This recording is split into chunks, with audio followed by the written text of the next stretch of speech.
konseling kelompok kita pada hari ini. Nah, sebelum mulai saya mau tanya kehadiran dulu nih, teman-teman semua ini udah pada datang atau ada yang berhalangan? Satu orang yang berhalangan. Karena apa? Oh, sakit ya? Oke. Nah, jadi sebelum kita mulai kegiatan ini, alangkah baiknya kita berdoa. Saya akan memimpin dalam agama Islam, teman-teman yang lain silakan menyesuaikan.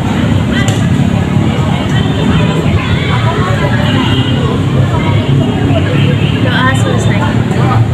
Oke, teman-teman, jadi pada hari ini kita akan melaksanakan kegiatan KKP atau konseling kelompok, yang dimana pengertiannya itu akan saya jelaskan. Jadi KKP ini adalah konseling kelompok, salah satu layanan dalam bimbingan dan konseling yang membantu kita untuk menyelesaikan permasalahan yang sedang kita alami atau yang sedang relevan dengan kita. Nah, kalau dari tujuan dari KKP ini ada yang bisa menyebutkan? Anissa?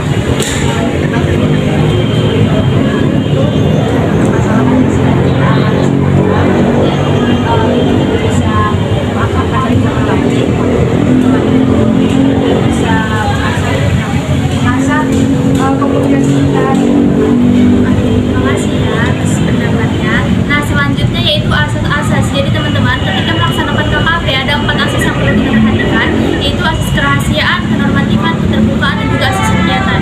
Tolong ada yang bisa menyampaikan masing-masing maksud dari asas tersebut. Pada Eka, Dua, Nela.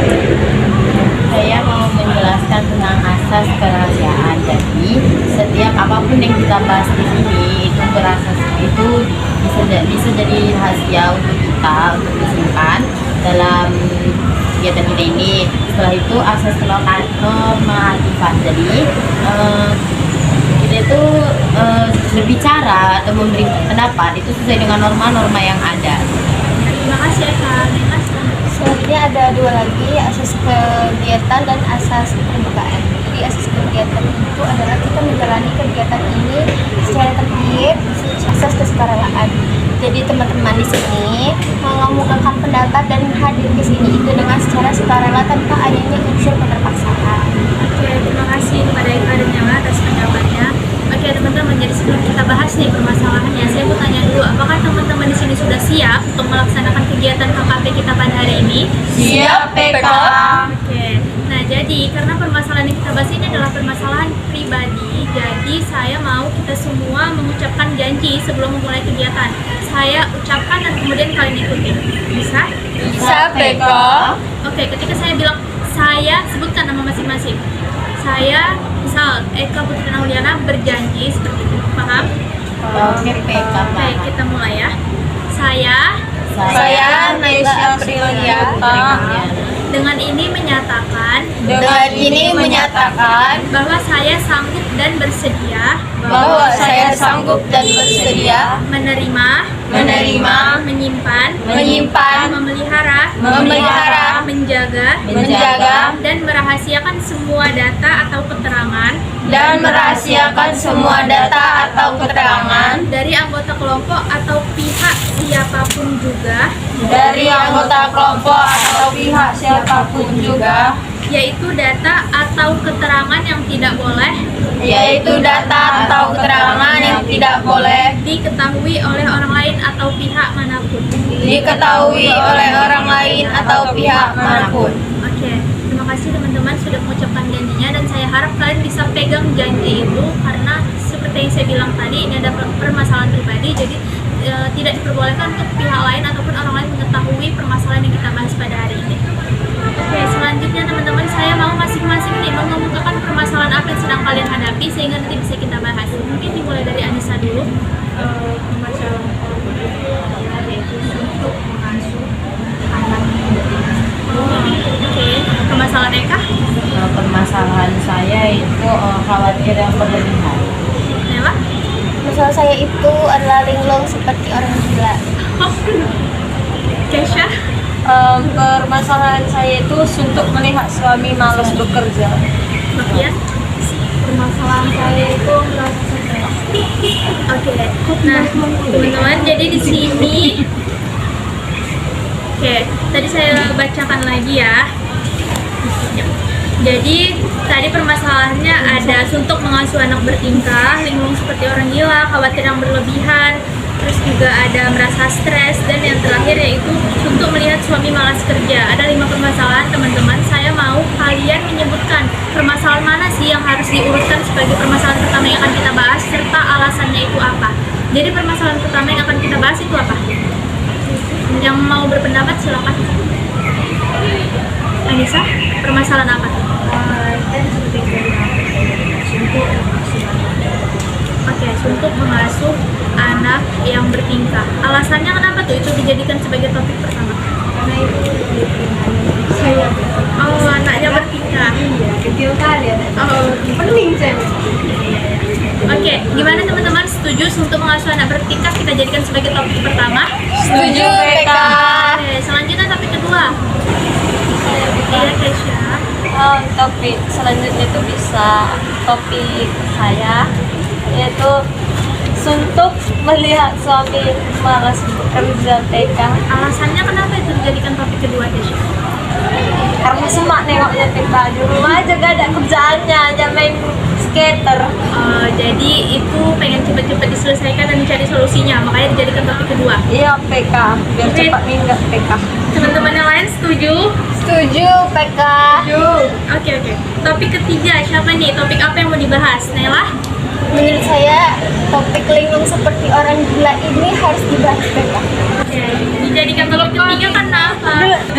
Jadiin topik ketiga itu menurut saya karena kita kan ini kan mahasiswa PK, banyak tugas. Seperti saya yang alami sendiri PK, kalau saya udah capek banget, udah stres banget itu saya bakalan linglung seperti orang gila. Oke, jadi di sini kita bahas biar kita bisa cepat cari solusi dari permasalahan yang teman-teman alami. Oke, topik keempat, Lovian tadi mau bahas tentang apa? Topik yang keempat itu kita akan membahas merasa stres PK. Oke, kenapa itu dijadikan topik keempat? Karena di masa-masa sekarang banyak tugas, sistem blok, mengejar target. Oke, setuju teman-teman itu jadikan topik kelima. Setuju, PK.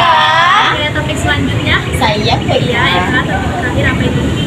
Saya mau topik terakhir itu khawatir yang berlebihan. Kenapa tuh Eka dijadikan topik Karena terakhir? saya itu orangnya pintar banget. Saya kayak gak bisa kepikiran. Suaranya. Saya gak bisa kepikiran gitu PK. Kayak dia marah nggak ya sama aku? Saya khawatir saya tuh kayak oh my god. Oke. Nah, gimana teman-teman? Setuju itu dijadikan topik terakhir? Setuju, PK. Oke. Nah, jadi tadi kalian sudah mengemukakan urutan-urutannya. Jadi saya tegaskan ulang, saya bacakan ulang kembali. Jadi topik pertama yang akan kita bahas permasalahannya itu suntuk mengasuh anak bertingkah. Yang kedua, suntuk melihat suami malas kerja. Yang ketiga, linglung seperti orang gila. Yang keempat, merasa stres. Dan permasalahan yang kelima yaitu khawatir yang berlebihan. Sudah cocok? Cocok PK. Oke, kita masuk ke pembahasan permasalahan pertama, itu permasalahan Anissa. Jadi bisa tolong dijelaskan dulu nggak sih permasalahannya itu kira-kira gambaran itu seperti apa untuk mengasuh anak yang bertingkah? Itu permasalahan saya sendiri. Karena saya orangnya juga kurang sabar. Kadang agak nangis, terus namanya itu bertingkah kan bandel kali. Ya, masa-masanya memang saya tahu, tapi memang nggak bisa apa ya, belum bisa mengontrol diri. Jadi saya kadang itu kali pengennya Oke, nah jadi jadi teman-teman bisa dipahami permasalahan yang Anissa sebutkan tadi. Bisa PK. Nah, sekarang saya mau tanya dulu nih dari yang mempunyai permasalahan dari Anissa. Menurut Anissa, faktor penyebabnya apa sih? Kenapa Anissa tuh bisa merasa suntuk melihat anak bertingkah? mungkin karena tadi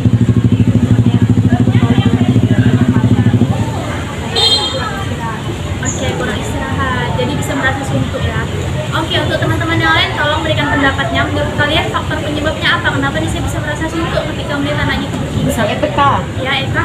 Menurut saya kenapa dia suntuk? Karena dia ini kan beda juga dari PK. Kan Mika muda ini kan kayak emosional kita belum stabil gitu kan PK. Ya, benar-benar. Itu faktornya itu jadi faktor kayak aku tuh belum punya anak, kenapa cepet kali aku punya anak gitu PK. Kematangan emosionalnya belum baik. Iya betul PK, gitu PK. Oke, Nela. Jadi faktornya itu adalah kurangnya dukungan emosi dari suami. Iya. Nah, jadi peran suami itu dalam rumah tangga itu kan sangat-sangat penting ya, Iya, mereka ya. Itu kayak tiangnya dari keluarga. Jadi kalau nggak ada dukungan emosional dari suami, tangki cintanya itu nggak penuh, mereka. Jadi dia merasa kesel banget sama anaknya karena dia nggak diisi tangki cintanya dari suaminya. Jadi tangki cinta itu harus dipenuhi dari suami ke istri lalu ke anak. Jadi keluarga yang harmonis gitu. Paham. Bagus ya penjelasannya. Terima kasih Eka. Nela yang lain boleh, Kesha. Agak mirip sama Naila. Mungkin kurangnya pembagian kerja antara suami dan istri karena semuanya kerjaan itu dibebani Diberikan ke istri. ya, mulai dari pekerjaan rumah, masak, cuci semuanya, tambah lagi menjaga anaknya yang rewel dan bandel, makin susah kan hidup istri dia. Iya, benar-benar. Lovian ada? Oke, cukup. Oke, selanjutnya dampaknya nih. Menurut teman-teman, dampaknya apa sih ketika Anissa merasa suntuk ketika melihat anaknya yang bertingkah? Anissa. Jadi untuk Anissa nih, mungkin dampaknya itu sangat real ya, kayak nanti dia stres gitu PK, bahkan berat badan nanti berkurang gitu. Itulah makanya pesan itu agak baik gitu. Anissa itu kayak udahlah kalau nggak sanggup tinggalin aja suaminya. Oh gitu. Boleh juga nanti kita cari permasalahan untuk menyelesaikan dengan baik-baik. Iya. Terima kasih Eka. Selanjutnya Saya. siapa duluan tadi? Iya, Satu, dua, tiga. Oh ya, Nela boleh. Gantian ya. Jadi dampaknya itu baby blues. Oh iya. Baby blues takutnya anaknya dia papain pegang sama dia. Kadang kan kalau orang stres itu kan pikirannya jadi kalut gitu, jadi kemana-mana. Takutnya nanti dampaknya ke anaknya, nanti disiksanya pula anaknya ya kan. Oh iya, itu yang dikhawatirkan. Iya. Ya, Kesha. Takutnya dia jadi nervous ya soalnya. Dia stres, emosi, ditambah lagi depresi berkepanjangan, bisa jadi dia jadi Dampaknya bakal ke melampiaskan ke anak itu jadi bentuk kekerasan baik fisik maupun mental. Terima kasih pendapatnya Lovian, boleh. Dampaknya yang bisa dapatkan itu seperti ada di satu sisi dia meninggalkan hubungan di luar sama komunitas yang lain sama kawan-kawan biasa. Selingkuh lah bilang. Benar. Cari yang baru. Berarti dampaknya mungkin Anissa jadi jarang di rumah karena pengen cari ketenangan sendiri. Ya, terima kasih teman-teman untuk semua pendapatnya. Nah, selanjutnya ide nih atau alternatif apa? Tapi saya mau tanya ke Anissanya dulu, apa sih ide ataupun solusi yang udah bisa lakuin untuk menghadapi permasalahan ini? Idenya yaitu maksudnya saya kontrol emosi saya sendiri dulu, baru setelah itu mungkin saya bisa, kalau seperti yang saya bilang tadi waktu istirahat dulu itu saya pintar-pintar lah mencuri waktu dimana mungkin ketika anaknya juga pas tidur itu juga saya bisa lah cari waktu tidur. Nah, itu juga mungkin ide yang lain itu saya bisa membantu suami saya mencintai. Oke, jadi intinya teman-teman, solusi ataupun ide yang udah dilakukan Anissa yang pertama, dia bisa untuk lebih mengontrol emosinya. Dia udah mencoba hal itu teman-teman. Terus dia juga lebih mengatur gimana caranya agar pekerjaannya antara suami dan juga si Anissanya ini sendiri bisa seimbang. Jadi nggak dititik beratkan ke Anissa pekerjaannya. Oke, untuk teman-teman yang lain silakan berpendapat solusinya ya. Sebelumnya PK saya ingin bertanya kepada Anissa, PK jangan tutup dulu. Jadi suaminya itu berperan di sana itu kan pasti kan kata dia kan kenapa dia apa tadi suntuk ngasana, berarti suaminya kurang berperan di dalam pekerjaan rumah tangganya ini kan. Jadi suaminya ini cuek, stay gitu kan PK. Jadi solusi yang saya kasih itu kayak ngomong baik-baik. Kalau misalnya suaminya menolak, suami tercintanya dari menolak, untuk ngomong baik-baik, bisa untuk mungkin lebih tegas lagi PK. Kalau nggak bisa lagi lebih tegas, tinggalkan. Oke,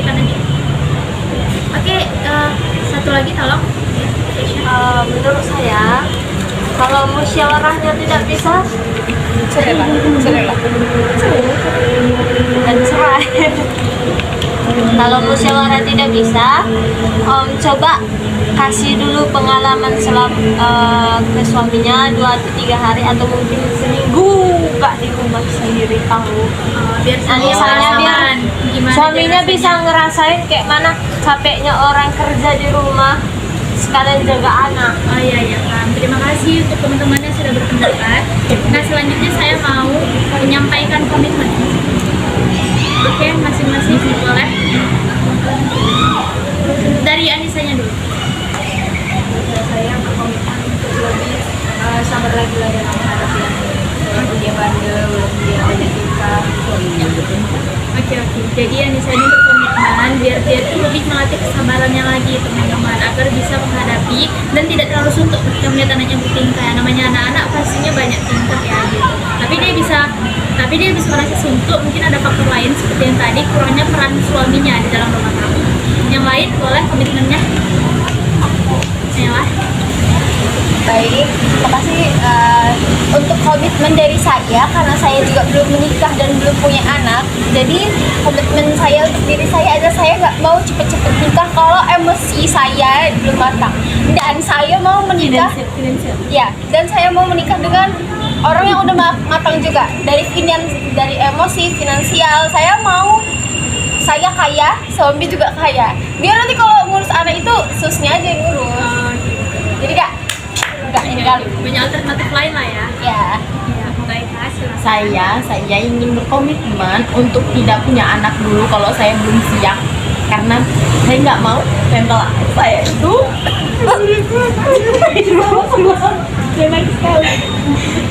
saya tidak mau mental anak saya itu nanti terganggu karena sayanya masih belum stabil, udah punya anak. Oke, terima kasih teman-teman yang sudah berkomitmen. Selanjutnya di sini saya simpulkan kembali. Jadi teman-teman, permasalahan yang dialami Anissa itu menurut saya permasalahan yang biasa terjadi seperti itu. Tapi dengan cara-cara dan juga alternatif yang sudah kalian berikan, saya harap Anissa dapat menerapkannya dan juga sehingga ada kemajuan yang terbentuk dalam dirinya agar solusi dari permasalahannya ini dapat terrealisasikan dengan baik. Oke, selanjutnya saya mau tanya untuk Anissa, kemajuan dalam diri Anissa apa setelah mengalami permasalahan ini?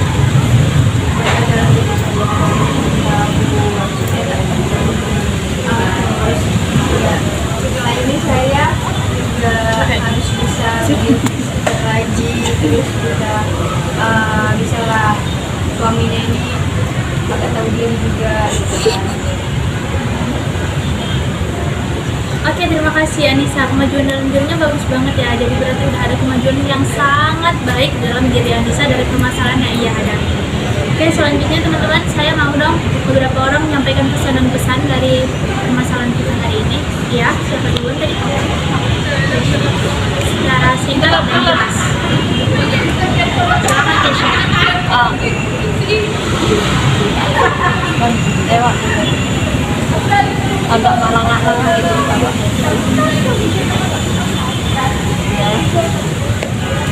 Pesan dan kesan yang saya dapat itu pesannya, semoga saya kedepannya kalau saya sudah berkeluarga, saya bisa mengontrol emosi dan menyelesaikan masalah dengan kepala dingin, jangan sampai ada percobaan. Dan mengurus anak itu atur emosi diri.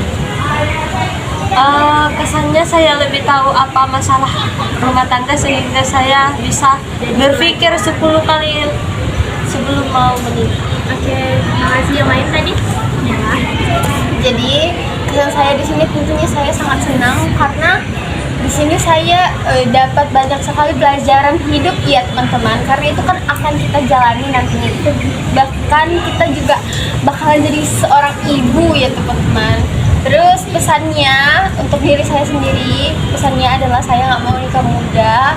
Insya Allah saya nggak menikah muda karena menurut saya emosi saya masih belum stabil. Saya mau nikahnya tunggu emosi saya stabil. Dan untuk pesan untuk Anissa, banyak-banyak bersabar. Kalau emang nggak kuat, tinggalin aja suamimu itu.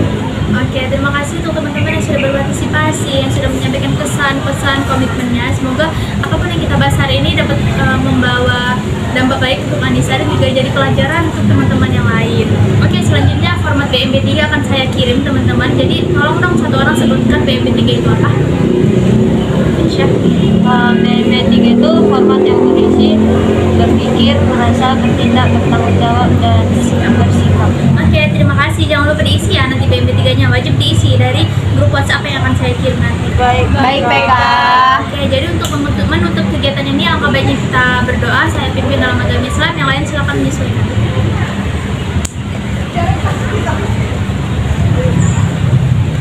Doa selesai. Oke, terima kasih teman-teman. Permasalahan pertama sudah kita bahas. Kita lanjutkan ke permasalahan kedua. Assalamualaikum warahmatullahi wabarakatuh. Waalaikumsalam warahmatullahi wabarakatuh.